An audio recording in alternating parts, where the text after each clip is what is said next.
I'm sorry for the multiple notifications, but sometimes things like to disconnect for some reason. But I think the connection is now stable. I think we're ready to go, and hopefully we can pull this off. All right, I'm going to jump over here to YouTube really quick, do a search for Theology Central.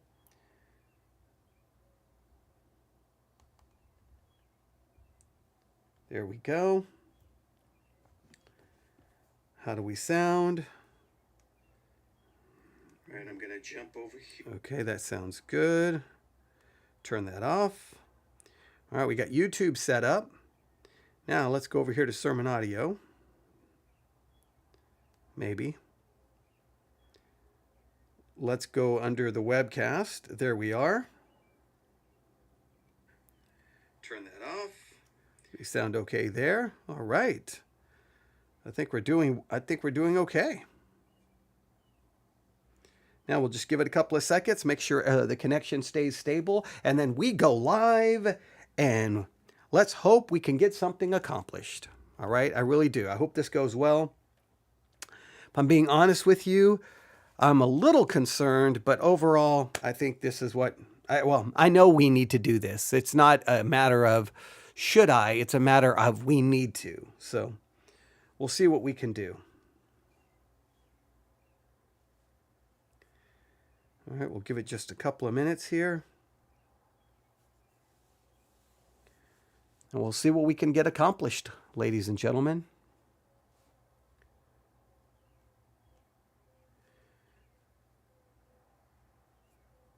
All right, we're gonna be patient. Just gonna give it a couple of minutes here. We have been broadcasting for 4 minutes. We'll get, I'm going to go ahead and cue up my intro, have it ready to go. We're not getting any disconnects. I think it's staying pretty stable. So I think we're off on the right foot, maybe. Maybe we're off on the left foot, right? Okay. Obviously, all right. Yeah, that's a pretty ridiculous thing. Well, trying to be funny. Right, left, right, wrong. You get the idea. All right. Okay. Well, we've done what we can. Here we go, ladies and gentlemen. Without any further delay, oh boy, this is going to be a controversial episode.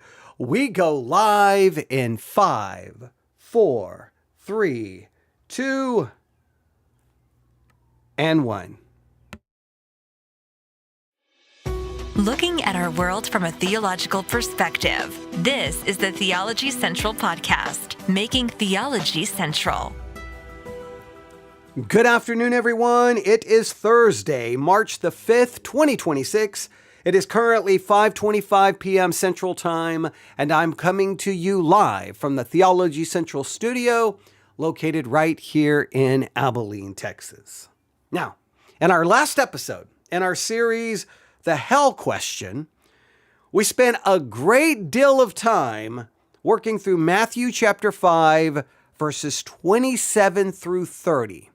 Matthew chapter 5, verses 27 through 30. Let me read them to you, just in case you don't know them, or you didn't hear the last episode, or you forgot. Matthew chapter 5, verses 27 through 30. Pay close attention. You have heard that it was said by them of old time, thou shalt not commit adultery.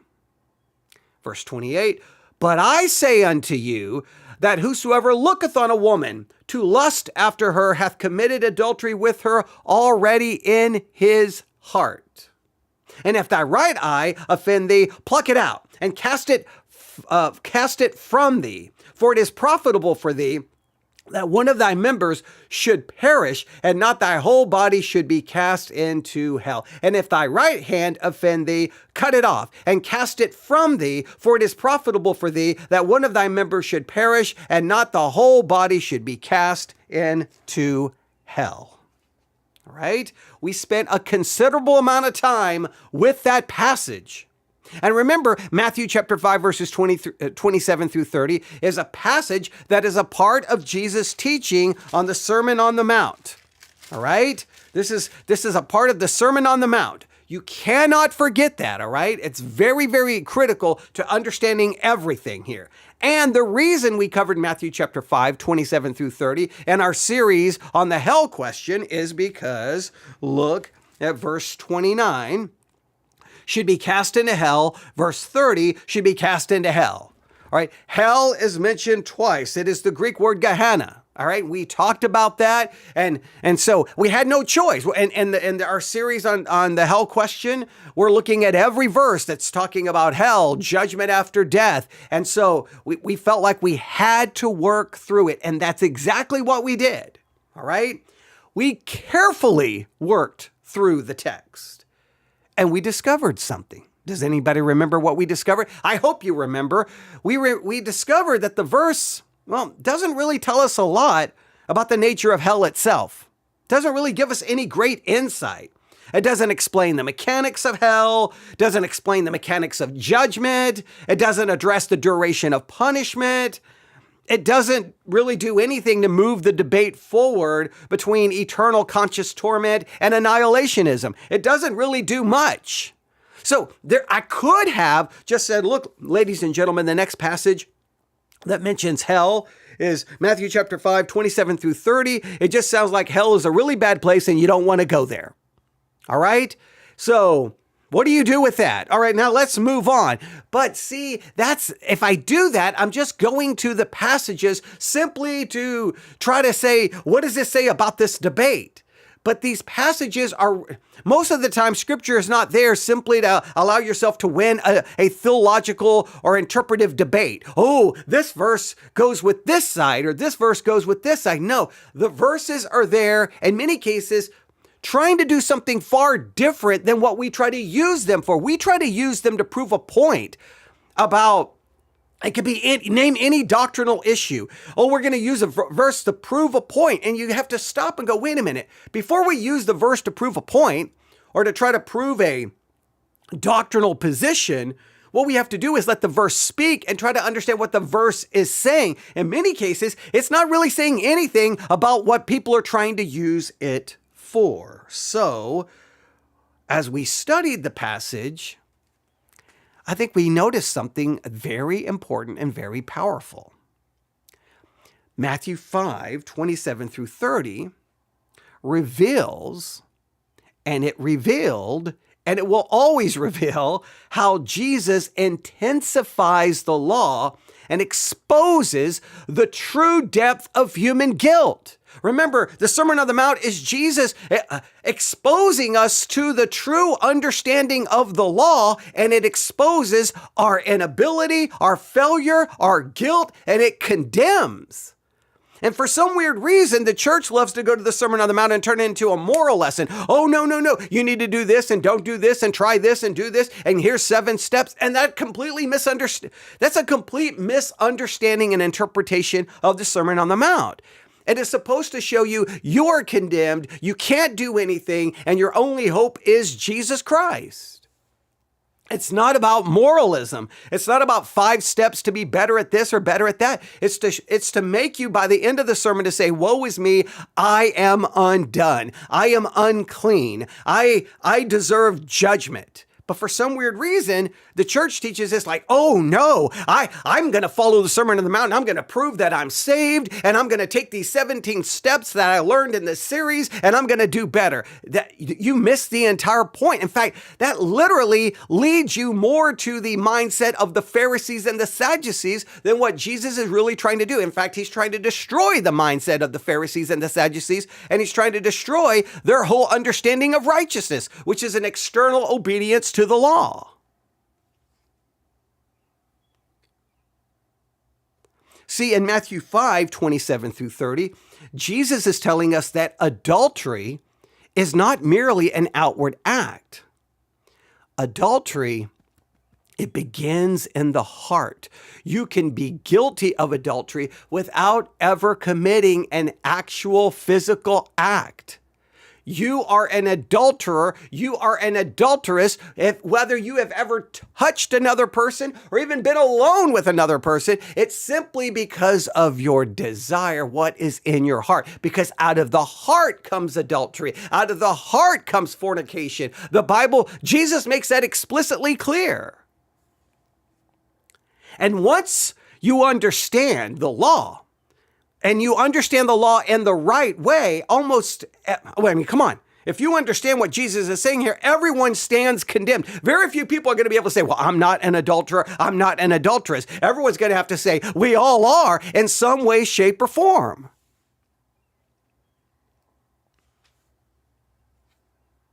Now, understanding that is a critical issue. It's of utmost importance. And this is what we worked through this, and once I was teaching this, I began to realize something. Wait a minute. What we have a tendency to do within Christianity and within the church and within sermons is we take some of these sections and we teach them almost as individual sections, right? Hey, this Sunday, we're working through the Sermon on the Mount. This coming Sunday, we're going to be talking about murder and anger. And the next Sunday, we're going to be talking about temptation and lust. And then the next Sunday, we're going to be talking about divorce. And then the next Sunday, we're going to be talking about oaths. And then we're going to be talking about forgiveness. And we break it down into individual sections. I understand why we do that for preaching, but it can be very misleading and it can lead to great misunderstanding. So what I started thinking is, wait a minute. So Jesus says, thou shalt not commit adultery. Then he makes it, or he reminds us that's basically what the law says. And then he shows us, the true meaning of the law as it goes beyond the external act, it goes to the heart. And then all of a sudden, in the very next section, we have divorce and we have adultery mentioned. And I started thinking, wait a minute, are these two linked together in any way, shape, or form? All right? Because this is very important, because after you leave 27 through 30, the very next verses also speak about adultery right there in verse 32. So, and in fact, there's not even a question. It's not like I shouldn't even be saying it like is it a possible? No, in fact, verse 32 explicitly says that divorce can result in someone committing adultery. It says it, in fact, look at it in verse 32. But I say unto you that whosoever shall put away his wife, saving for the cause of fornication, causeth her to commit adultery, and whosoever shall marry her that is divorced, committeth adultery. So this is a very serious issue, and I may repeat some of this multiple times, but I really want you to catch this. All right, divorce can result in someone committing adultery. Now, we would say nobody wants to commit adultery. Well, on one hand, everyone already commits adultery. So adultery is already something that we're guilty of, but this is now saying, hey, even divorce can lead you to becoming an adulterer. Now, obviously, this is seemingly to be referring to, obviously now you're marrying someone, you're getting married. This seems to be referring to the physical act. So you can become an adulterer without doing anything, but you can also become an adulterer by getting a divorce. So then you want to be like, whoa, wait a minute. Now, this gets very emotional and gets very sensitive, because there are a lot of people in every church who have been married, divorced, and many of them are remarried. So then the question would be, are they all adulterers? So on one hand, everyone in the church is an adulterer, but are they an adulterer beyond just adultery in the heart? Are they adulterers and adulteresses in the act? And do we make a distinction here? Now, it would, and look, to me, because adultery is mentioned in 27 through 30, and then it is mentioned again in 31 and 32 in connection with divorce, I thought it would be impossible. In fact, I thought it would be irresponsible to simply skip those verses and move on to the next passage that mentions hell. I know I could do that, but I'm like, I can't just do this. We have to talk about it.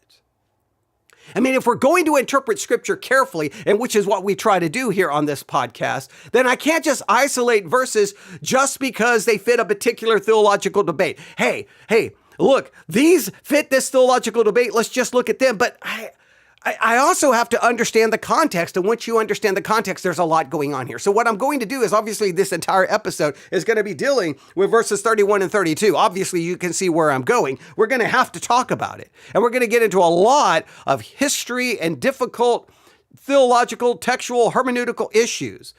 I am going to place this in the series on the hell question because it flows right from what we just did, but I may also upload it again and put it in the Sermon on the Mount series as well, because I want as many people to find this as possible, because we're going to be dealing with a very controversial subject, and it touches probably about half of every church directly. And then the other half of the church, it touches them, and at least in an indirect way. And we'll talk about all of the possible implications. All right. So what I'm doing is I'm just simply trying to follow where the text goes and where the text leads us. And it leads us right here. And I feel like we have to discuss it. All right. So I believe in this case, Matthew 5:27 through 30. All right. I think it takes us. Think of it this way. Matthew 5:27 through 30 takes us directly from adultery in the heart to adultery in marriage and divorce. Matthew 5:27 through 30 gives us adultery in the heart. 31 and 32 gives us adultery in marriage and divorce.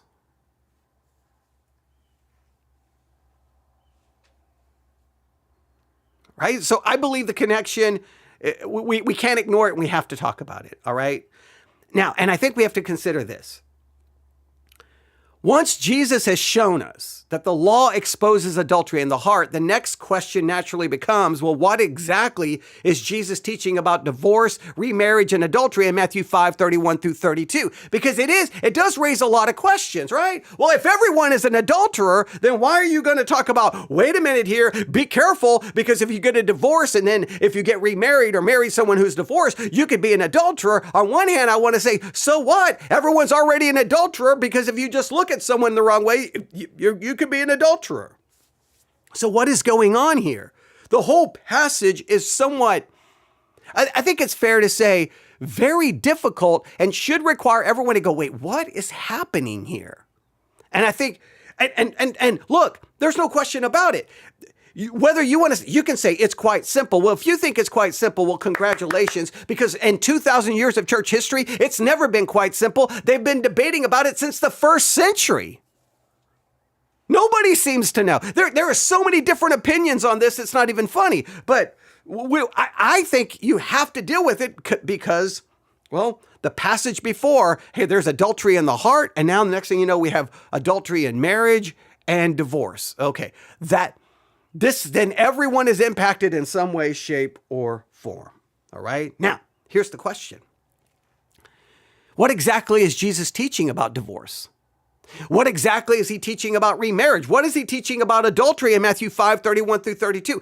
And is this passage simply giving rules for when divorce is permitted? Because that's how somehow this gets taught, and which is weird to me, all right? So many pastors approach Matthew 5:31 through 32, and it almost turns into, all right, guys, if you want to get a divorce, here's the requirement. If this is met, you can get a divorce. And if this happens, you can get remarried. And then you don't have to worry about this. It almost turns into everyone goes to Matthew 5:31 to 32 to either one, say, wait a minute, am I in any trouble? Did my divorce meet the criteria? Now I'm going to say in practice, here's what I'm going to say, and I'm going to tick off a lot of people. In practice, when it gets down to where the rubber meets the road, when it gets down to how the church actually operates, Matthew 5:31 through 32 should just be ripped out of our Bibles, because in practice, it ultimately doesn't matter.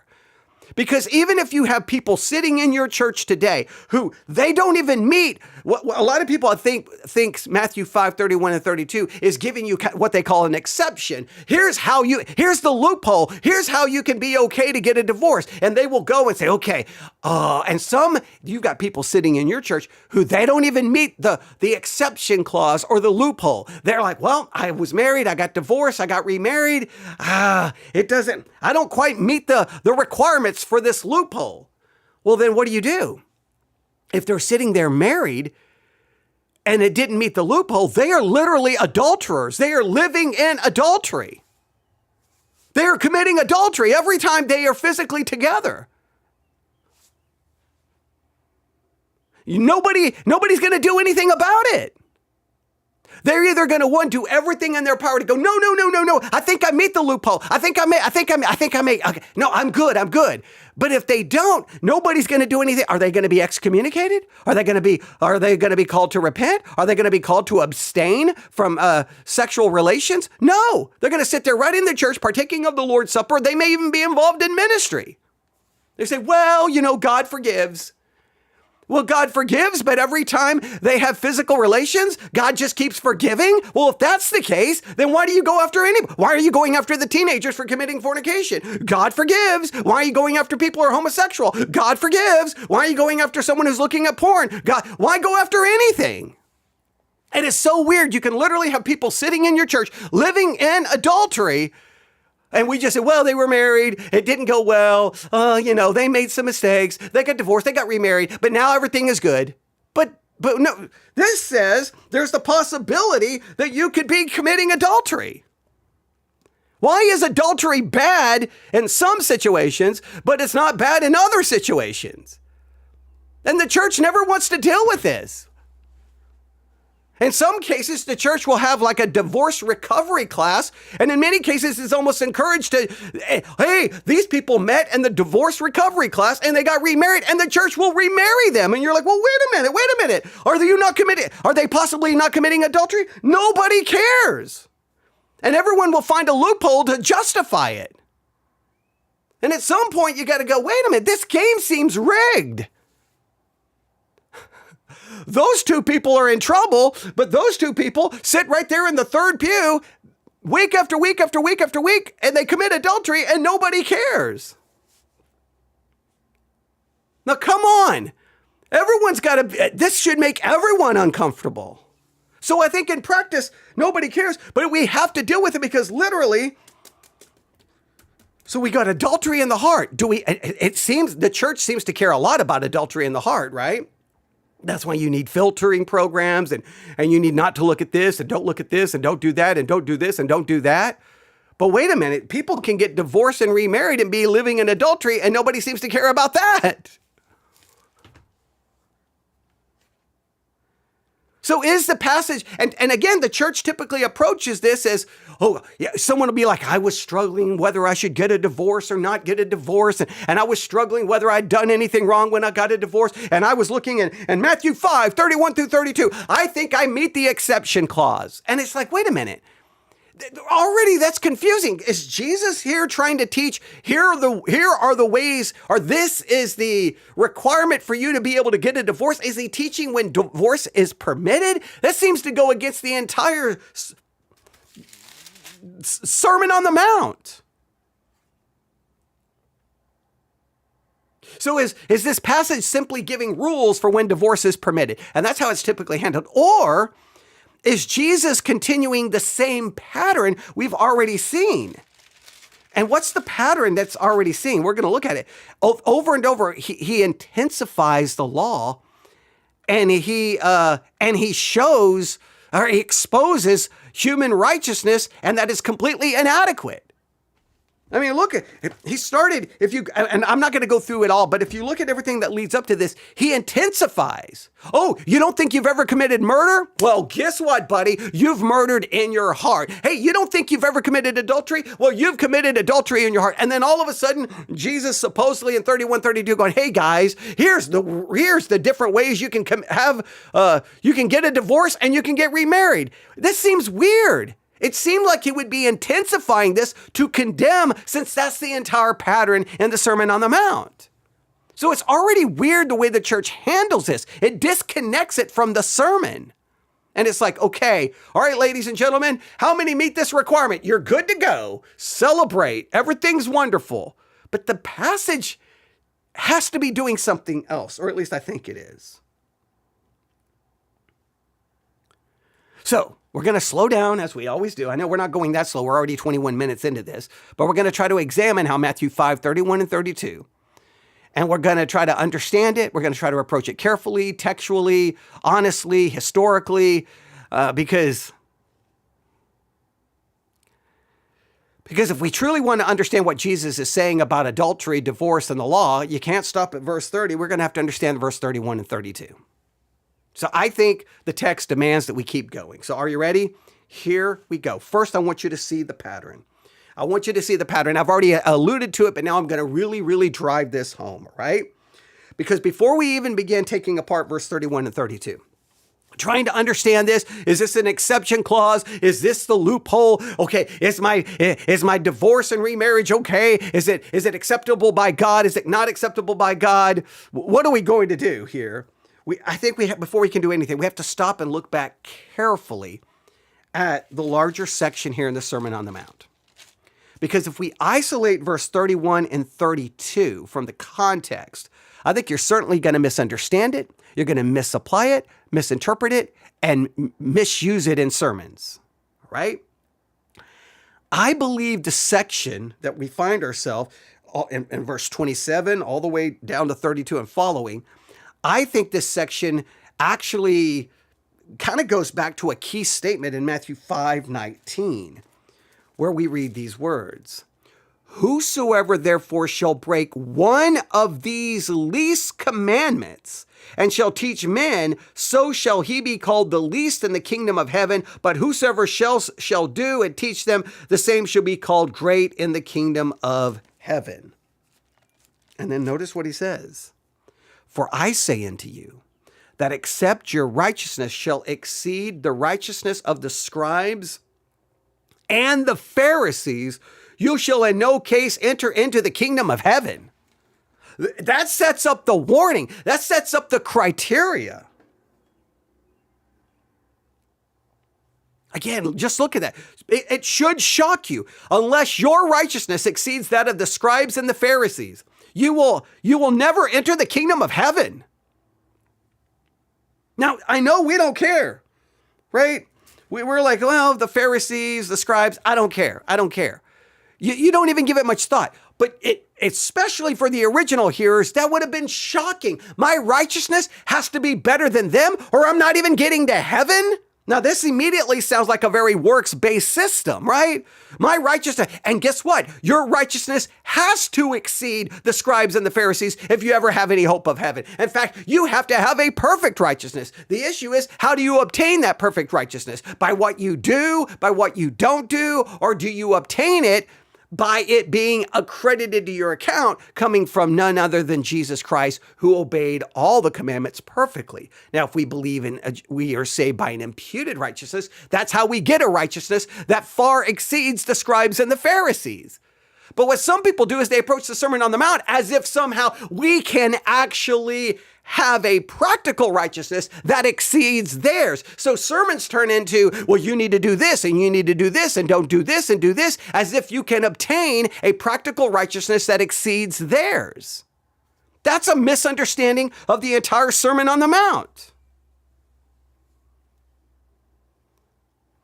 And that stage, unless your righteousness exceeds that of the scribes and the Pharisees, you're not going to enter the kingdom of heaven. That statement sets the stage for everything that follows in the Sermon on the Mount. Because the scribes and the Pharisees are widely regarded as the most righteous people in Israel. They were experts in the law. They were meticulous in their obedience. If anyone appeared righteous, it was them, at least to external obedience. Externally, they would appear righteous. They did everything right, externally. And what Jesus wants to show is you're going to have a righteousness that even goes further, that's even better than their so-called external righteousness. But see what Jesus is going to do, he's going to say you have to have that or you don't get into heaven. And then he's going to show you you don't have that in no way, shape, or form because you're messed up. Forget the external, you're messed up on the inside.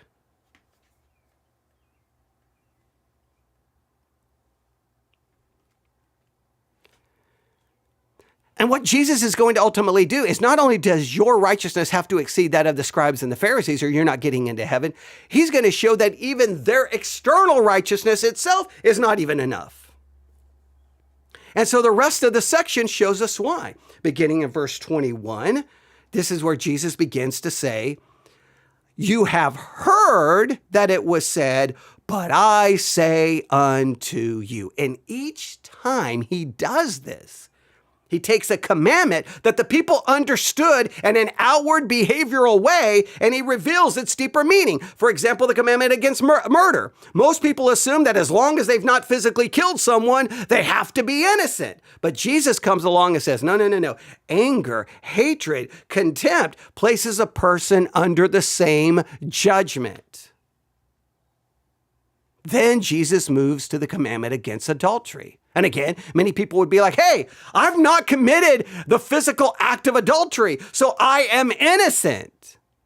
But Jesus says, no. Lust in the heart already violates the commandment. So in both cases, what is Jesus doing? He intensifies.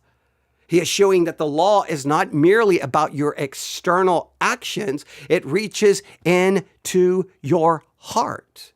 And once the law is understood that way, the result should be devastating. For some reason, it's not devastating for churches who study the Sermon on the Mount, because what it should end by the time you're done with the Sermon on the Mount is everyone should be devastated and everyone should be crying out, well, I am undone, I'm unclean, I'm a sinner and I deserve hell. But for some weird reason, it turns into, I'm going to do these 47 things. And it shows me that churches do not understand the Sermon on the Mount or what Jesus is doing.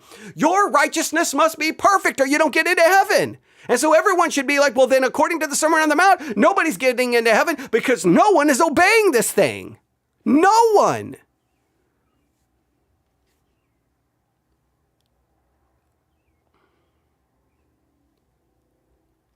Now, this brings us to Matthew 5, 31 through 32. And I'm just going to say this. This is one of the most controversial passages.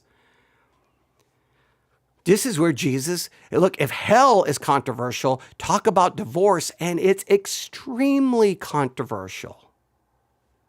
And it's emotionally charged. And the reason is obvious. And because divorce is so common. In the United States, somewhere between 40 to 50% of marriages end in divorce, depending on which year you're looking. Some years it goes up, some years it goes down, some years it goes down because fewer people are getting married and marriage rates are dropping. You can get into all of the reasons, but somewhere between 40 to 50%, depending on what you look at, 40 to 45 according to some, but somewhere between 40 to 50%. They end in divorce. That's about half of marriages end in divorce. And even among professing Christians, that number is sometimes close to what the normal number is within society. Some studies estimate that a quarter to a third of Christians have experienced divorce. And then here's the thing. The majority of divorced people, they turn around and remarry. Now, this is pretty significant. Almost every single church. Look at your church. Consider your church. How many people are in your church who have been married, got divorced, and now sit there remarried? How many? Just figure out the number. You probably know their story. Now, consider this. It is possible that many of them are literally living in adultery, and the church is not going to touch it in any way, shape, or form. And that blows my mind. But we say, the scriptures, the word of God is the final authority. Yeah, until it gets really uncomfortable, and then, well, we're going to kind of throw it to the side, aren't we?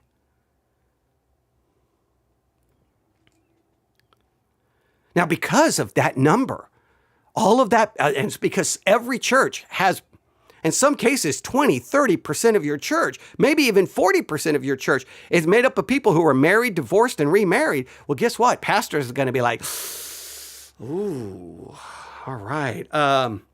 We're going to treat this like a manual for divorce and remarriage. So, hey, guys, we're going to look at Matthew 5:31. When is divorce allowed?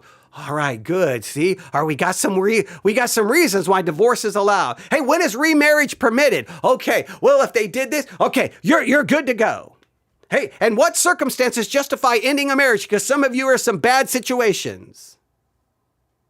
And I think in many cases, I think in most cases, I think in the majority of cases, the goal becomes finding an interpretation that can alleviate guilt, justify decisions that people have already made or are considering. And I understand from a pastoral standpoint, what do? You got all these people who are either have already committed the act or getting ready to commit the act or are committed the act 15 years ago. What do you do? What do you do? Well, lo and behold, we find a way to say, you're good to go. Don't worry about it. God's a God of mercy and grace. He's good to go. But if for some weird reason, God is a God of mercy and grace in your situation, but he's not a God of mercy and grace in everyone else's situation, who they'll end up possibly getting publicly shamed, excommunicated, scandal, and it'll be the end of the world. Well, wait a minute, but what about, it doesn't matter. It's the weirdest thing that you can witness within Christianity. And nobody ever stops to go, well, are we taking this seriously or not?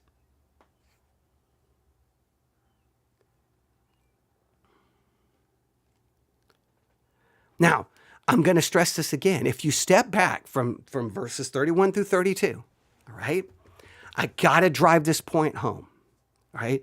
If you step back, Jesus has not been reducing guilt anywhere in the Sermon on the Mount. He's been exposing guilt. Every example has intensified the law and revealed how deeply human beings fail to meet its standard. So this raises a very important hermeneutical question. If Jesus has been exposing and intensifying guilt throughout the entire section, which is exactly what he has been doing, no one can argue that. Then why would he all of a sudden in Matthew 5:31, 32, why should we expect Matthew 5:31 through 32 to function as a comfortable guidebook exploring how people can navigate divorce and remarriage without guilt? It makes no sense. Whenever we do that, and whenever we make that assumption that Matthew 5:31 through 32 is trying to help us navigate divorce and remarriage without any guilt, I think that says more. I think that says more about our needs and our fears than about what Jesus is actually doing in the text. So before we even turn to Matthew 5:31 through 32, and before we try to turn it into some kind of a legal handbook about marriage, we need to ask maybe a more basic question. Does this passage continue the same pattern that's already been found in the Sermon on the Mount? And I don't see why you would say it doesn't. It would make no sense for Jesus just to change and go, no, I'm trying to give you some loopholes so you can get out of marriage. I'm trying to give you some loopholes so you can get divorced and get remarried and not be an adulterer. I'm trying to help you out. That makes no sense in the flow of the actual sermon.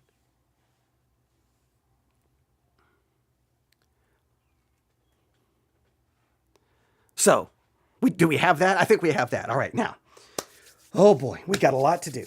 So there is the pattern. I just want you to see the pattern. I want you to see the pattern. I want you to see the pattern. And the pattern, look, and how can I say it? That shouldn't even be a debatable thing. It shouldn't even be a scandalous thing. It shouldn't even be a difficult thing. The pattern is right there. You have heard, but I say unto you. You have heard, but I say unto you. In each case, he destroys external self-righteousness and shows you that the law really condemns you. Far beyond the external act, all the way down that you're guilty in your heart. And then all of a sudden, we find ourselves here. Now, I think we have to immediately acknowledge there is something different here. The divorce saying does appear a little different, all right? Up to this point, the pattern seems to have been very clear. Of course, Jesus is going to use the same basic structure. You have heard that it was said, but in the previous two cases, he quotes something from the law. Matthew 5:21, you shall not murder, right from the Ten Commandments. Matthew 5:27, you shall not commit adultery. These are direct commandments from the Mosaic law. They're right from the Ten Commandments. They're repeated in Deuteronomy. They're right there. But when you arrive at Matthew 5:31, instead of quoting a commandment, Jesus says, it was also said, whosoever divorces his wife, let him give her a certificate of divorce. Now, that doesn't come from the Ten Commandments. It refers to a regulation found in Deuteronomy 24, where the law prescribes the procedure of writing a certificate of divorce. But I think here's the key point. The law in Deuteronomy is not commanding divorce. It's regulating something that already existed in his Israelite society. And just note, going all the way back to the Israelites, going all the way back to Exodus, Leviticus, Numbers, Deuteronomy, divorce was already happening. So divorce has been a problem. And you could say, why does divorce occur? Divorce occurs because you have two sinners who come together in holy matrimony. All you're bringing is two sinners together. Now, when two sinners are going to come together, there's going to be difficulty, there's going to be conflict, there's going to be pain, suffering, and hurt, because there's going to be selfishness. So it's going to be a problem because you got two hearts who are corrupt coming together. For whatever beauty you find in it, for whatever love you find in it, you're going to find pain and hurt, and because that's what happens when sinners get together. So just note, it was already happening. So it was regulating something already happening. Think of it this way. The law in Deuteronomy, all right, the law in Deuteronomy was acknowledging that divorce happens. And it tried to provide legal protections. And I think for the most part, for the woman involved, by requiring a formal certificate. But the law itself did not present divorce as, this is the way you should go, this is the ideal way. So I think everyone would agree with that. I don't think that's too controversial, all right? And I think it's important to understand this, especially trying to understand how divorce was understood in the time of Jesus. Now, by the first century, this is very important. So by the first century, Jewish teachers were deeply divided over how Deuteronomy 24 should be interpreted. You had one rabbinic school that argued that divorce was only permitted for serious sexual misconduct. That was one school. Another school allowed divorce for almost any reason, even trivial things like, hey, you displease your husband, he can get rid of you. So when you get to the day of Jesus, the question of divorce was already a major theological debate. There was already disagreement here. There was already disagreement. I think this is very important.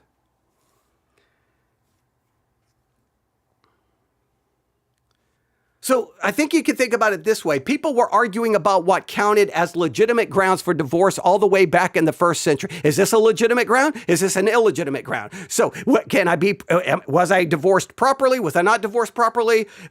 There was all of that. There was already people struggling with that all the way back in the first century.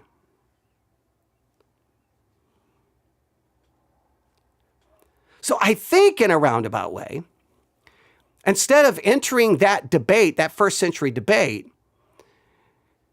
as a legal interpreter, I think and trying to clarify what's the acceptable reason for divorce, I think Jesus is raising the stake dramatically, right? Look at Matthew 5:32. Everyone who divorces his wife except on the ground of sexual immorality makes her commit adultery, and whoever marries a divorced woman commits adultery. So I think you have to look at what happened, at least at the very basic level. In the previous section, Matthew 5:31, right? This is very important. Jesus said, if you go back to the section before, I think this is very important. There's a lot going on here. But if you go back to the section before, we can even back up further, right?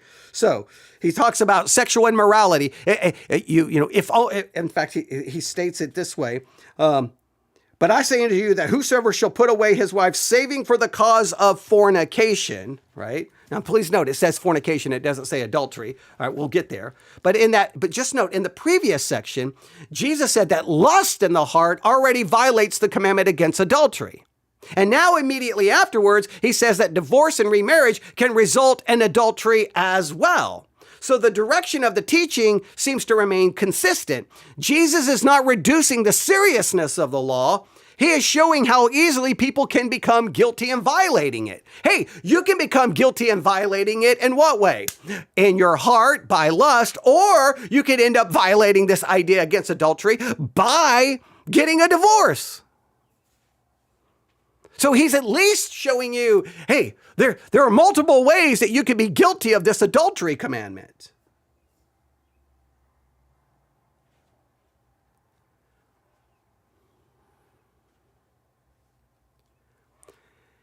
Now, if the pattern from Matthew 5:19 onward is that Jesus intensifies the law, then we should be very cautious about interpreting Matthew 5:31 through 32 as somehow explaining how to get out or how you can get a divorce.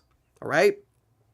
Because that doesn't appear to be what's going on here at all. All right? Now, I am going to point out a couple of things here. I think there's a couple of things here to point out, just so that we see this. All right? And I may mention them again, but I want you to see this. It has been said, whoever shall put away his wife, let him give her a writing of divorcement. And one way, Jesus could be intensifying it this way, because remember, that's what he's doing. He's intensifying.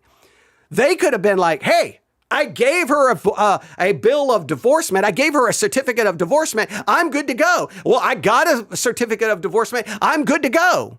I'm good to go. And so they could then just say, all I have to do to be able to get a divorce is I just need the certificate. Here's the certificate. I'm good to go. And then Jesus, at least to some level, you have to see he's intensifying that, going, no. But I say unto you that whosoever shall put away his wife, saving for the cause of fornication. No. The certificate is not enough. The only reason you can do it is for the cause of fornication. Now, that's going to raise all the interpretive battles, but just note, he's already intensifying it. Hey, the certificate is not enough. It's got to have something else to justify it.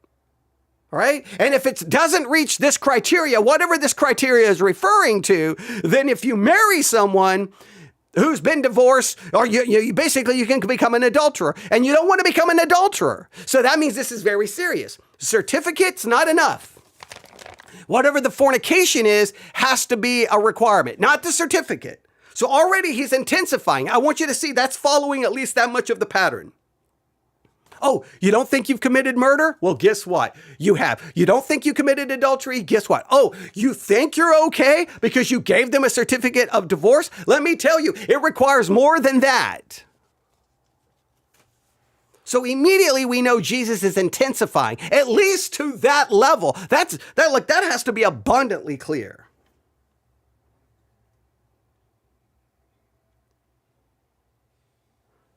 And again, somehow Jesus is trying to show them that their external righteousness is not enough. And in this case, the external righteousness of just having a certificate of divorce is not enough.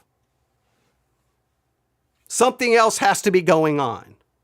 Now, so I want you to see that pattern, and I want you to see what was actually going on. He's not quoting a law to go get divorce. No. He's quoting a law that speaks on how to regulate divorce. So let's make that very clear. And some people can take that law and say, hey, guess what? Hey, honey, I'm sick of you. Here's your certificate, and I'm good to go because I met the law. And Jesus is like, oh, no. It goes deeper than that. But how deep does it go? Well, this has led to the battlefield. We'll call it the interpretive battlefield. All right? So we've seen the structure of Jesus' teaching here, I think. And I've already demonstrated that this debate goes all the way back to the first century. All right? So I think we have to acknowledge something, that debate did not end in the first century. It did not in any way, shape, or form. The question of divorce and remarriage has remained one of the most contested issues in the history of the Christian church. For 2,000 years, theologians, pastors, entire denominations have wrestled with how to interpret Matthew 5:31 through 32. All right. Okay, some may say, all right, the certificate's not enough, but it's this fornication. It's this, whatever this is, if I can just show you that this happened in my marriage, then boom, I can get a divorce. Boom, I could get remarried. Boom, I'm okay.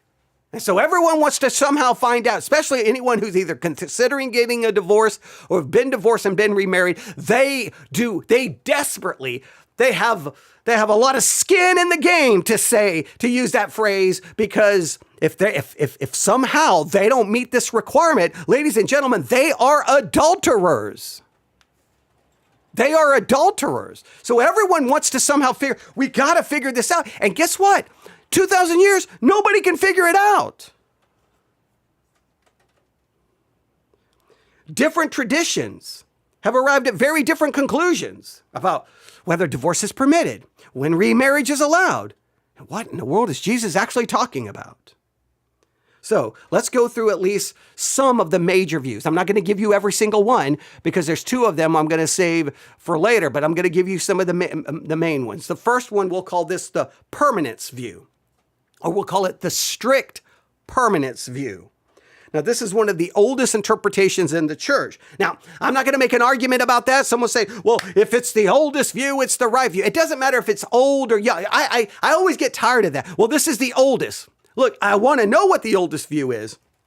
The issue is which one is the most scriptural view, not necessarily which one is the oldest view. But one of the oldest interpretations in church history is the view that divorce is never permitted, and remarriage is always adultery. Divorce is never permitted, and remarriage is always adultery. And this interpretation was held by many early Christian writers and is still reflected today in traditions such as the Roman Catholic Church, which teaches that marriage is fundamentally cannot be dissolved. It's indissolvable, I guess is a good way of saying it, all right? You can't get rid of it. Now, according to this view, the exception clause in Matthew 5:32 does not allow divorce for sexual immorality. Instead, it is interpreted in other ways, sometimes as referring to situations where a marriage was invalid from the very beginning. Under this interpretation, once a valid marriage exists, it cannot be dissolved by divorce. Now, the strength of this view is that it takes the seriousness of Jesus' teaching very seriously, but it also creates enormous practical difficulties, especially in cases involving maybe abandonment, abuse, unfaithfulness, whatever the case may be. And most people do not like this. And I have the Catholic Catechism here, and within at least traditional Catholicism, well, what happens if you're in a marriage and got divorced and got remarried? You're supposed to live a celibate life within that new marriage. Because if you engage in sexual activity with your new spouse, you're committing adultery. Now, you say that within the Protestant world, and everybody will laugh. That's so stupid. I'm not going to do that. Of course not. And it's funny, right? In other situations, you'll tell people, I'm sorry, you just have to abstain. I'm sorry. You're single, you have to abstain. You can't. No, you can't do anything. No. You're in a marriage and maybe for some reason physical intimacy cannot occur. Oh, no. You just have to abstain. You just got to live the rest of your life celibate. Oh, you're a homosexual? I'm sorry, you just have to abstain. You just have to be celibate. But hey, I was married. I got divorced. I got remarried. You can't expect me to be celibate. You can't expect me to go without sex. All these other people, sure, but not me. So, of course, this gets laughed out. This is not even considered a possibility within most of Christendom. No, forget the permanence view. No, divorce is allowed. And not only is divorce allowed, remarriage is allowed as well. So, but that's the permanent view. The other view is the adultery view. This is the most common interpretation. The view reads the exception clause this way. Matthew 5:32, very straightforward, except for, now I know it says fornication, but they will ultimately read it as except for adultery. So in this interpretation, sexual unfaithfulness breaks the marriage covenant. And therefore, divorce and sometimes remarriage is considered permissible. Now, please note, most evangelical churches operate under this version. However, there's still lots of disagreement. Some believe remarriage is allowed after divorce for adultery. Others believe divorce may occur, but remarriage is still forbidden while the former spouse is alive. So even within this most common interpretation, there's no universal agreement. So some say, well, you can get divorced, but you can't get remarried. But even them who say you can't get remarried, if you've already been remarried, most likely you're still going to be allowed to join that church, take communion, and you're not going to be treated as you're an adulterer, even though their own doctrinal statement saying you can't get remarried. They'll just be like, well, oops, okay, it happens. God will forgive you. And then you get to go right along. And it's so weird. There's no consistency in the way this plays out. But I just want to make sure I cannot stress this enough. The text does not say adultery. It says, but I say unto you that whosoever shall put away his wife, saving for the cause of fornication. Jesus used the word adultery in verse 28. All right. He uses the word adultery in verse 32. He does not, right there, for the cause of fornication, he does not use the same Greek word for adultery. You've got to notice that. I don't know why everyone it means the same thing. Jesus could have used the exact same Greek word. He uses it in the verses before and even in the verse after. Right? So we have the first view is the strict permanence view. The second view is the adultery exception view. And the third view is the expanded exception view. Now, the third view expands the list of legitimate reasons. All right? They will say sexual immorality, but also abandonment, abuse, neglect, or serious covenant violation. Now, they will often appeal to 1 Corinthians chapter 7, where Paul discusses situations in which an unbelieving spouse abandons a believer. Over time, many churches have developed pastoral frameworks that allow divorce under a range of serious circumstances. Now, while these interpretations attempt to apply biblical principles compassionately, they also illustrate how difficult it has been for Christians to agree on how Matthew 5:31 through 32 to be understood. And those are just three of the major views. There are more. I can give you two more, and we will ultimately get to two more. But they just who knows? Who knows? 2,000 years, we still haven't figured it out. We still have not figured it out. So I think here's what should be obvious, all right?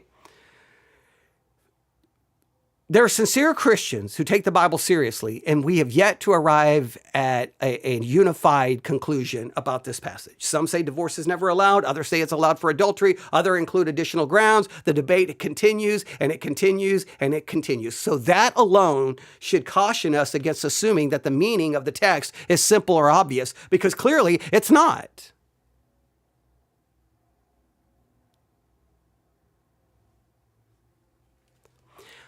And I'm going to state this again. I'm just going to state it in a different way, all right?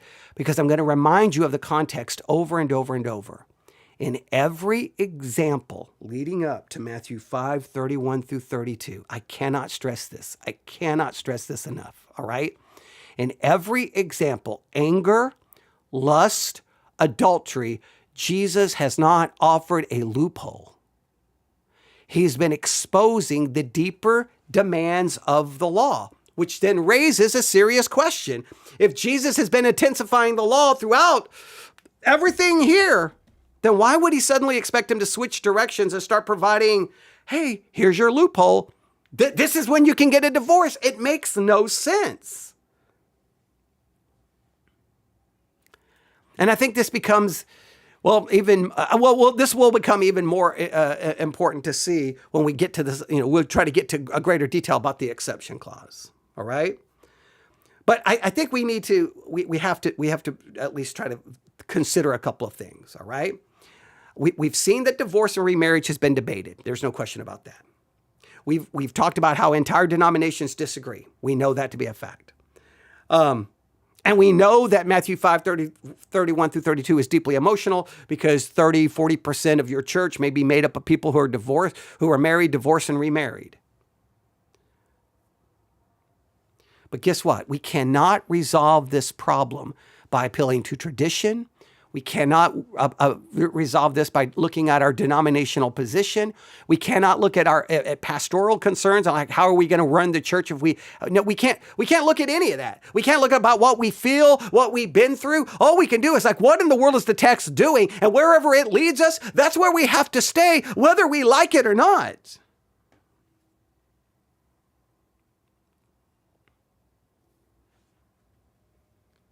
So let's look at what the text actually says. And when we do, I think maybe some things will become clear. I don't know. All right. So he says in Matthew 5:31, it was also said, whoever divorces his wife, let him give her a certificate of divorce. All right. Now remember, this is based on a statement. The statement reflects Deuteronomy 24, where the law describes the issuing of a written certificate when a man divorces his wife. But notice how this functioned in practice, all right?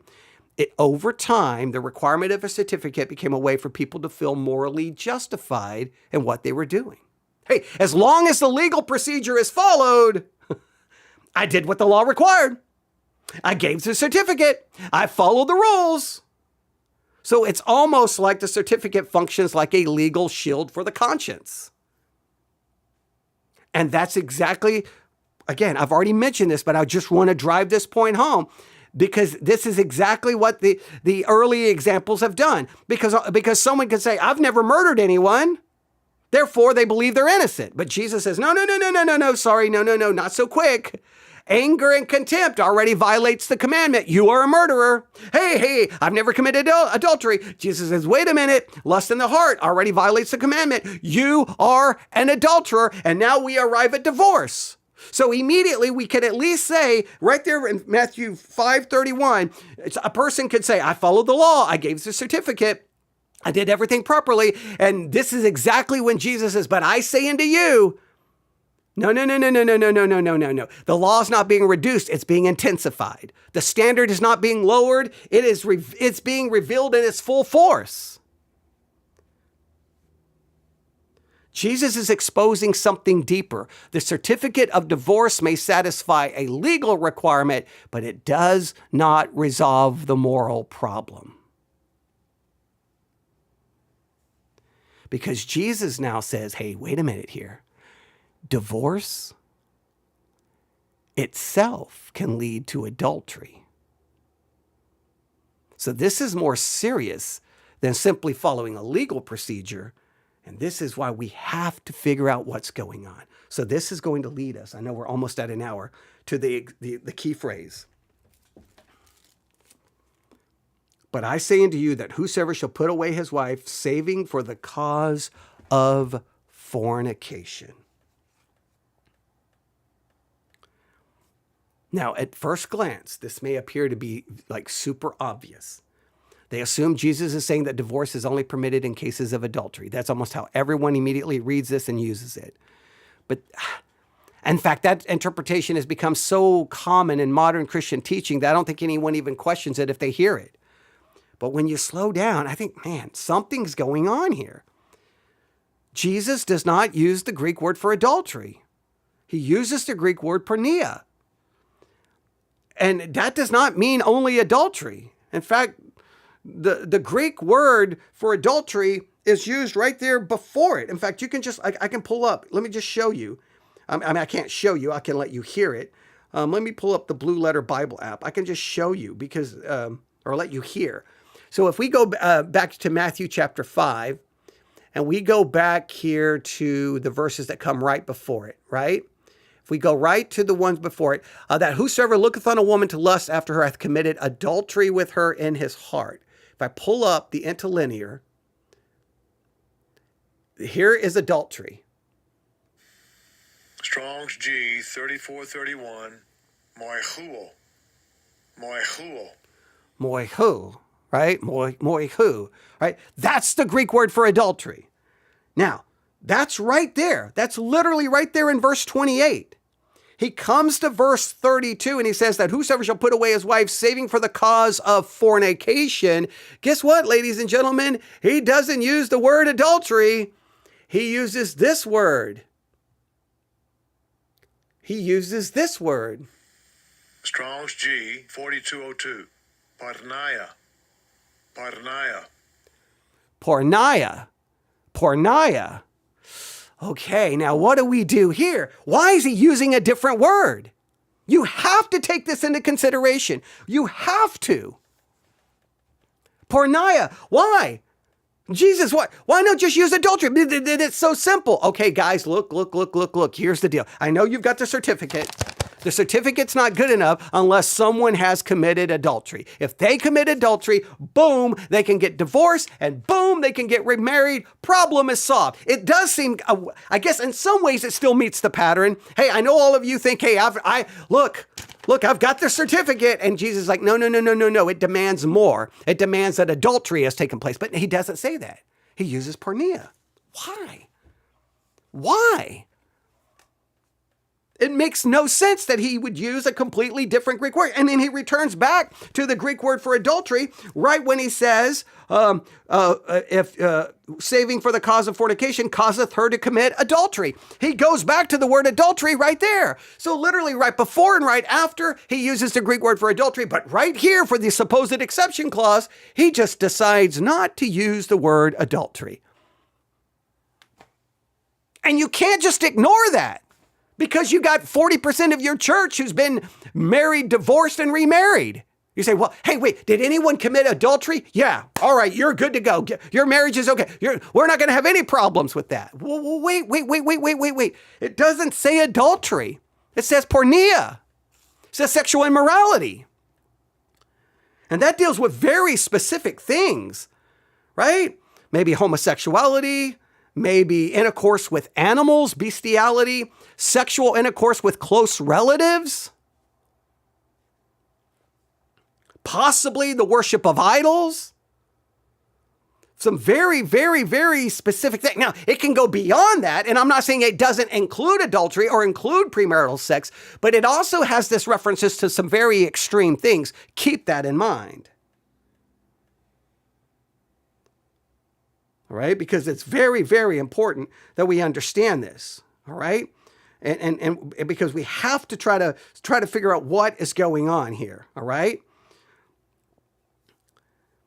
So if Jesus wanted to say except for adultery, he could have said it, but he didn't say except for adultery. He does not use that word. He uses porneia, a much broader term that includes a whole list of things. All right.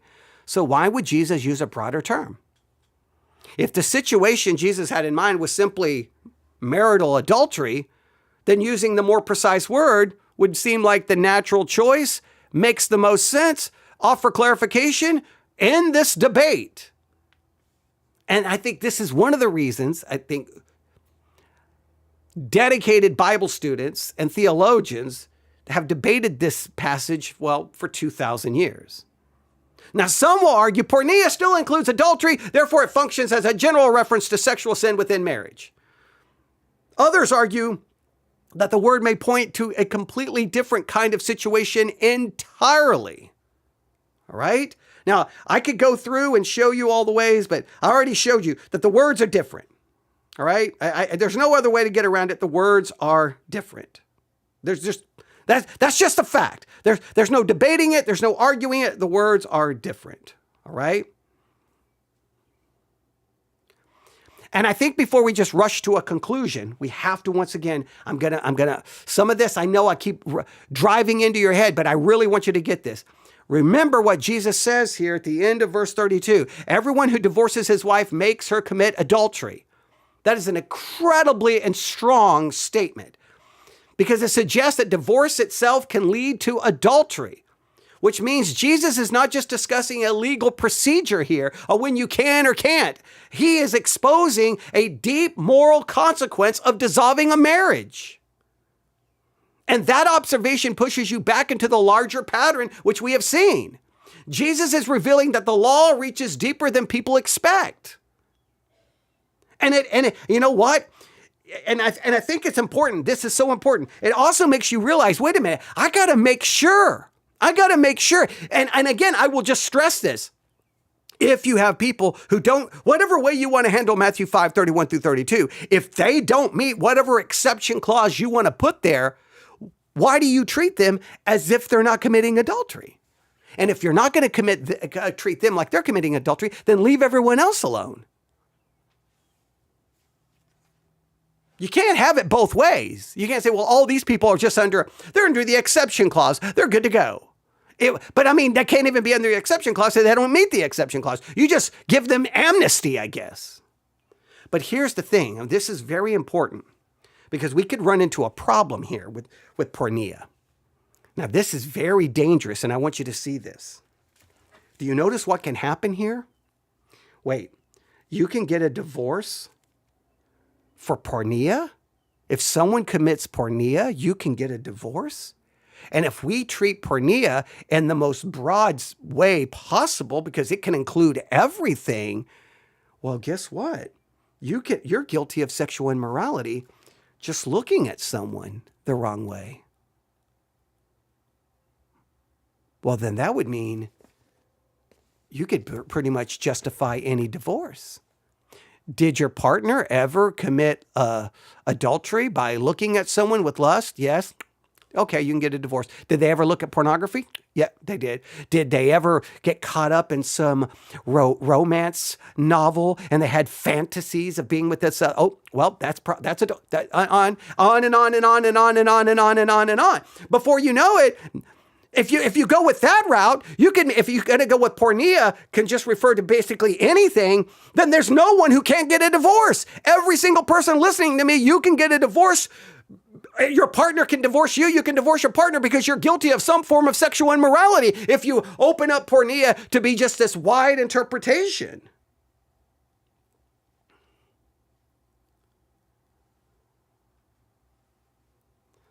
So, I mean, this could be adultery, sexual misconduct, immoral sexual behavior, lustful activity. I mean, basically any kind of sexual sin. This would throw the door so wide open for divorce that it would be like everyone can get a divorce. This would be so weird. This would be Jesus coming along going, hey, guys. Look, the reality is everybody can get a divorce. But that would make no sense in what he's trying to do. He's trying to show you something that everyone could be in danger. Everyone who's been married and divorced could be in danger of adultery. He's trying to intensify it, and we turn it into, well, and I've even heard this used. Well, my husband looks at porn. I was able to get a divorce because that's adultery. And you're like, for crying out loud. Well, then there's no, everyone can justify divorce. Everyone. So then, but that makes no sense in where this passage is found. So you have to realize the problem with that. All right. You have to realize. And again, I got to stress this. You get this wrong. You get this wrong. And ladies and gentlemen, you're in trouble because you could end up committing adultery. We have to get this right. We have to get this right. All right.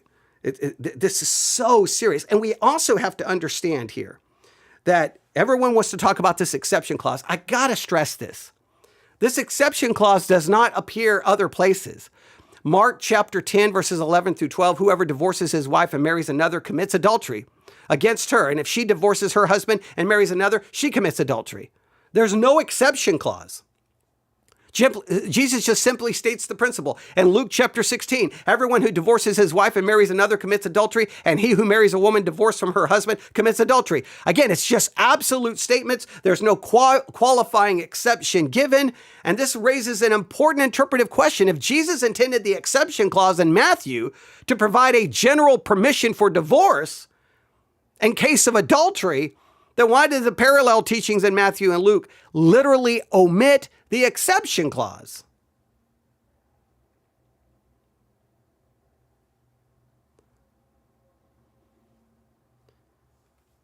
Now, this leads some to go, wait a minute, what is going on here? All right.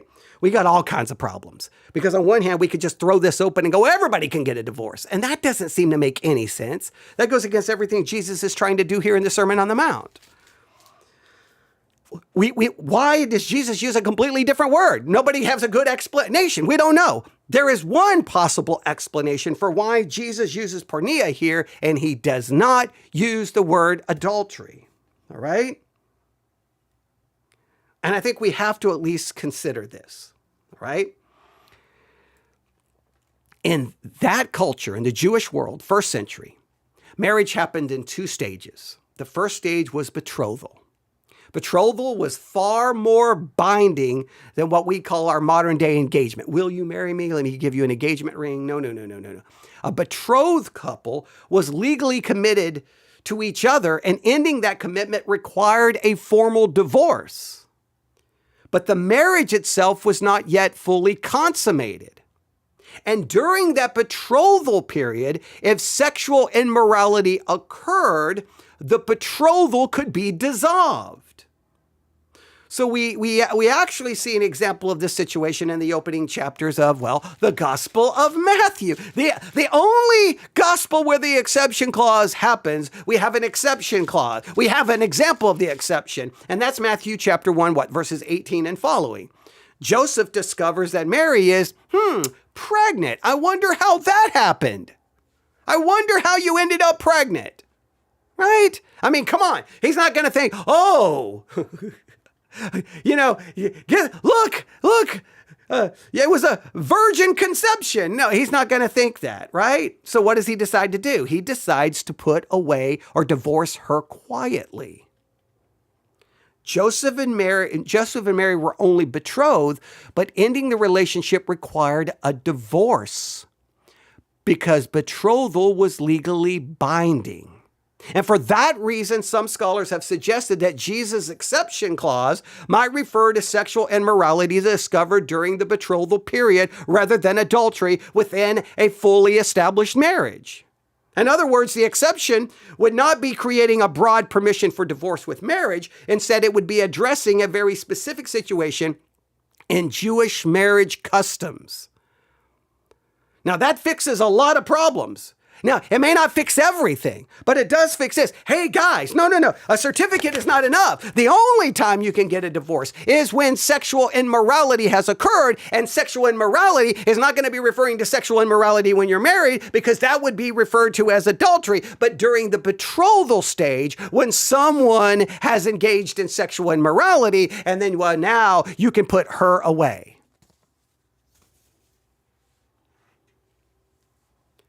Now, the betrothal thing does not fix everything. Let me make it very clear. It does not.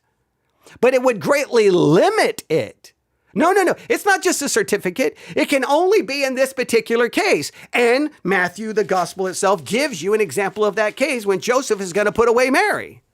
Now, the only problem is they understood getting rid of ending the marriage in the betrothal stage would allow someone to get remarried. It would allow it. Now, I guess that really wouldn't be a problem because Jesus is saying, if you put someone away for any other reason than sexual immorality during the betrothal stage, and then they get remarried, they're going to commit adultery. So in some ways, this would actually support that. See, during the betrothal stage, it was allowed that if you ended it, you could go get remarried. Because you never really consummated that marriage. You were just under the betrothal stage. It wasn't the actual marriage. So you just ended that. So now you're free to go. Well, Jesus is saying, hey, unless you do it during that stage, anything else is going to lead to adultery. Well, ladies and gentlemen, if that's the case, then guess what? Look at all those people in your church. They did not get a divorce during their engagement period. They got it after they had already been married and consummated their marriage. Therefore, ladies and gentlemen, it would not meet this criteria. Nobody likes that state. Nobody likes that view because the betrothal view is going to make almost everyone in your church guilty. But that's exactly what Jesus is doing. He's trying to show, no. It's not as simple as a certificate. It's only allowed in this very specific situation. So some like the betrothal view, some don't. Most don't like the betrothal view. They won't even consider it.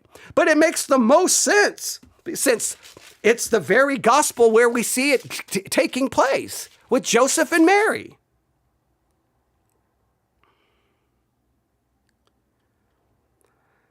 But I'm going to try to wrap this up with one more, all right? As we wrap this up, we need to explore another interpretation that has been proposed throughout church history that you probably have never heard of once in your life, all right? And this interpretation attempts to solve several of the problems we've already identified, all right? Some scholars have suggested that the word porneia in Matthew 5 refers not to adultery within a legitimate marriage, but to an unlawful or invalid marriage itself. In other words, a union that violates the sexual boundaries established in the Old Testament. Now, to understand why this idea is even considered, you have to look carefully at the language used in the law. And this will take you to the book of Leviticus chapter 18. Leviticus chapter 18 lists a series of prohibited sexual relationships, including unions between close relatives, incest, other relationships considered forbidden among the people of Israel. All right? None, like Leviticus 18:6, none of you shall approach any of your close relatives to uncover nakedness. The chapter then lists several numerous prohibited relationships. And these prohibitions, and these are not just, I guess we could ask, are they just merely prohibitions of sexual acts, or do they imply that the relationship themselves are unlawful? And I think most argue that the language implies, hey, the relationship themselves are illegitimate. You can't do this. You can't enter in a relationship with this person or this or this. As the word porneia implies, bestiality. You can't be doing that. You can't incest with a close relative. You can't do that.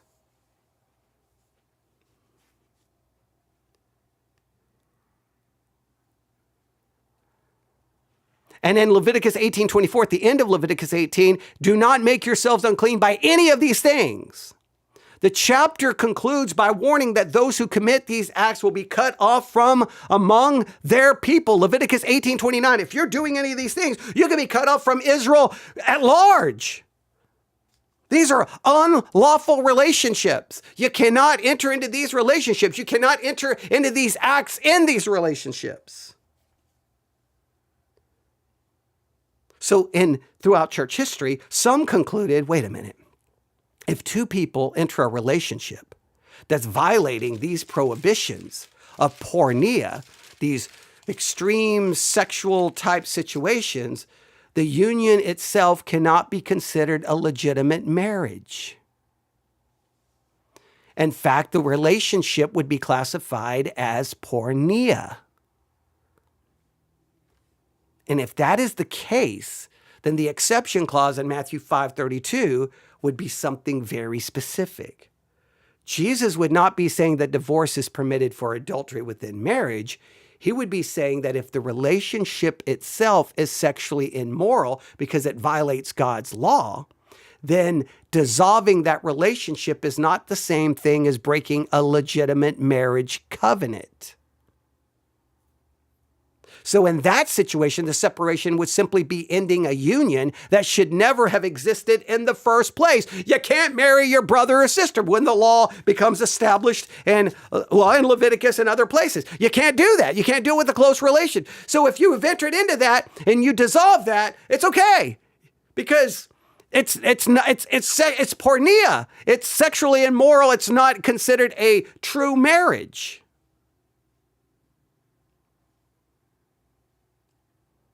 Now, I don't know if anyone will accept that interpretation or not. It was definitely used in the early church. But it does try to address several of the problems, right? It explains why Jesus used the broader word porneia rather than the specific word for adultery. It avoids turning the exception clause into, hey, everyone can get a divorce because everyone has committed sexual porneia in some way, shape, or form. No, it's not doing that. And it preserves the pattern we've seen throughout the Sermon on the Mount. Jesus is intensifying the demand. He's not weakening it. This would make the demand very serious. Hey, the only way you can get a divorce is the relationship would have to be porneia. And that's only in extreme situations. Extreme situations. In other words, the relationship itself would be porneia. It would not even be considered a lawful relationship. because you're with your brother or your sister or some incestual kind of situation or some of the other things prohibited there in Leviticus 18. I'm already over an hour. I don't have time to go through all of it. The exception clause would then only apply to situations where the union itself is unlawful, which means that the vast majority of marriages and divorce would not be permitted. And remarriage after the divorce would lead to exactly what Jesus said it does: adultery. In other words, if the unlawful marriage interpretation is correct, the teaching of Jesus becomes far more restrictive than anyone wants to admit. And divorce would almost never be justified. And in fact, in our culture, I think in most states, you have to get a blood test before you can get married, before a marriage license is even issued. If that's the case, then we've got laws to already try to stop those unions from even occurring. And remarriage after divorce would normally place a person in a situation Jesus explicitly defines as adultery. And that reality explains why this debate has been so intense. The interpretation, I think about this way, because the interpretation we adopt to Matthew 5, 31 through 32, this is so important. It doesn't simply shape your theology. It's going to affect real people and real lives and real marriages and real decisions. So this is why it's got to be handled with such extreme care. I don't know what you do. You don't have a lot of options and how to handle this. What people want to do is just say, no, I just feel like it was okay for me to get a divorce and get remarried, and I'm not going to worry about it. Yeah, of course you're not going to worry about it. But what's weird is you'll get involved in everyone else's sexual life and condemn them. So it's either you take this serious or you don't take it serious, and stop playing games. The church has got to stop. No, you're in trouble because you committed adultery. So public shame, you get humiliated, you get removed, you get canceled, and you're done. But the 50 other people sitting in the church who were married, divorced, and remarried, they're good to go. In fact, they can pick up the rocks and throw them at you. How dare they pick up a rock? They're adulterers too, and they're adulterous too. In fact, you know what the church is made up? Everyone in the church is an adulterer and adulteress in some way, shape, or form. If you looked at someone with lust, you're an adulterer or an adulteress. And there's a high probability if you've been married and divorced and remarried, you're an adulterer. The church is all made up of adulterers and adulteresses. So we're all condemned. And that's the whole point of the Sermon on the Mount.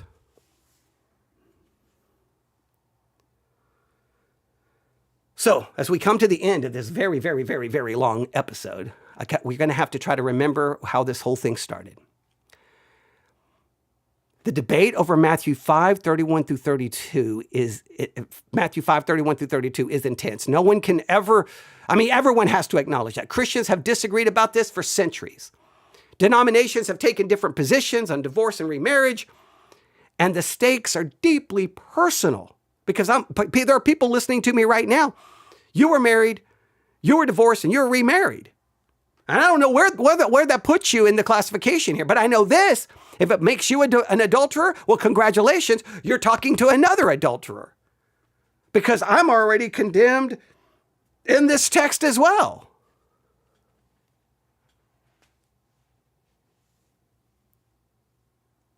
And just remember, this discussion about Matthew 5:31 does not start in Matthew 5:31. It starts in Matthew 5:20. Unless your righteousness exceeds that of the scribes and the Pharisees, you do not enter the kingdom of heaven. The scribes and Pharisees are the experts in the law. If anyone appeared righteous, it was them.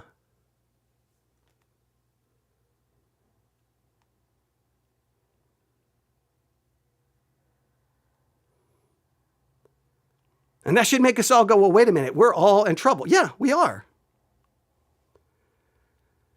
And in fact, he goes on to show you that even that external righteousness is not enough. He takes commandments that people believe that they have kept, and he reveals that they haven't.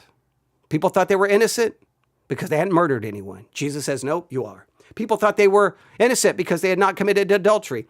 Jesus is like, nope, you are. And others think, wait a minute, I'm not guilty because I have a certificate of divorce. But Jesus is like, divorce itself can lead to adultery.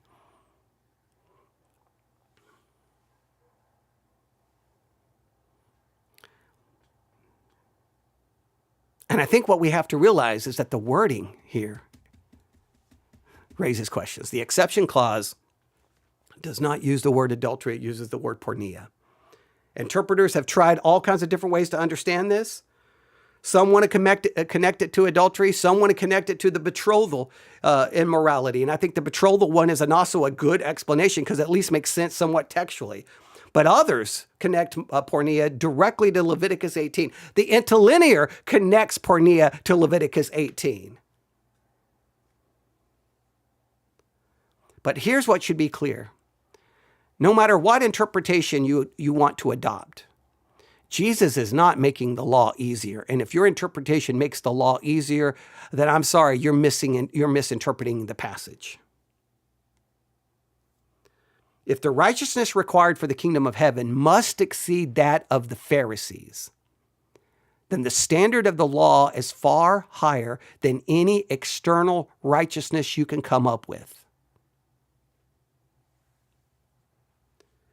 It reaches beyond our outward behavior and it goes to our heart. The Sermon on the Mount strips away your ability and my ability to claim righteousness on our own terms. And the more carefully we listen to Jesus, the more we realize that the law exposes us rather than justifies us. And that truth is not limited to anger. It's not just limited to lust. It also includes divorce and remarriage. Because when the law is understood, it reveals something we would rather avoid admitting. Your righteousness and our righteousness is not enough. And once we realize that, then we can look to the only one who can provide the perfect righteousness, which is Jesus Christ. 87 minutes.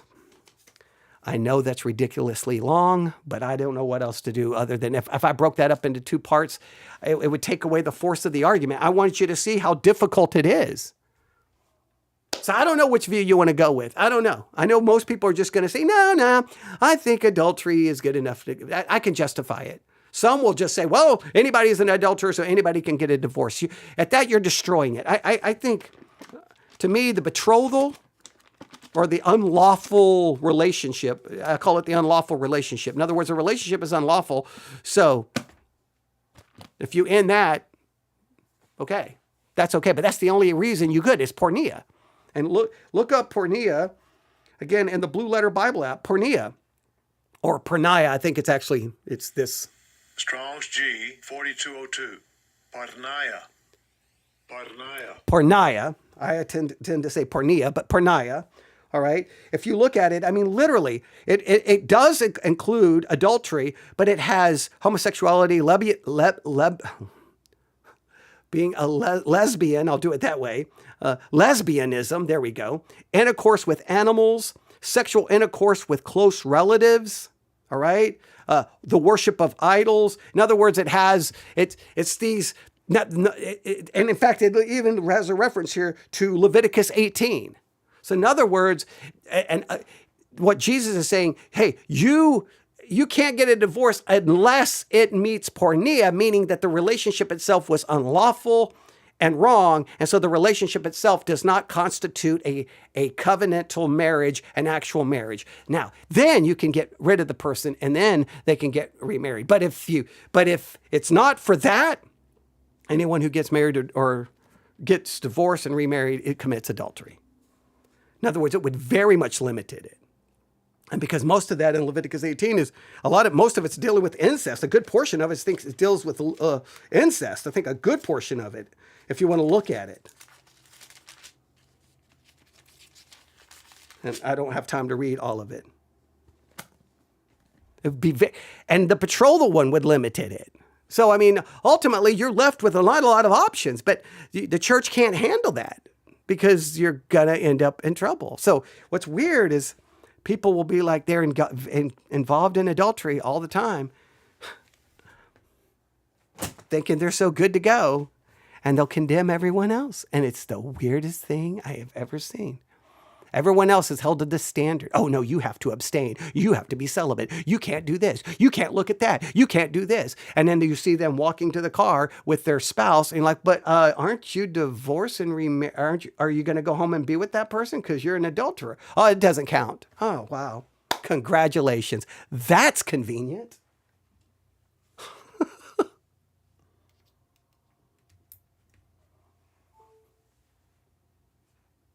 All you have to do, if you are tired of the relationship you're in, just leave church, get divorced, get remarried, and then come back to church, and you'll be accepted.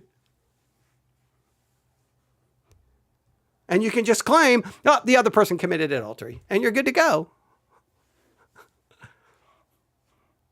It's so weird the way the church plays these games. All right. Thanks for listening. And, well, that was a lot of work. That was a lot of work. Whew. 91 minutes. I've given you every known well, no, I've not given you every single historical interpretation. I've given you a lot. And probably that last one you've never heard of. But there you go. Thanks for listening. God bless.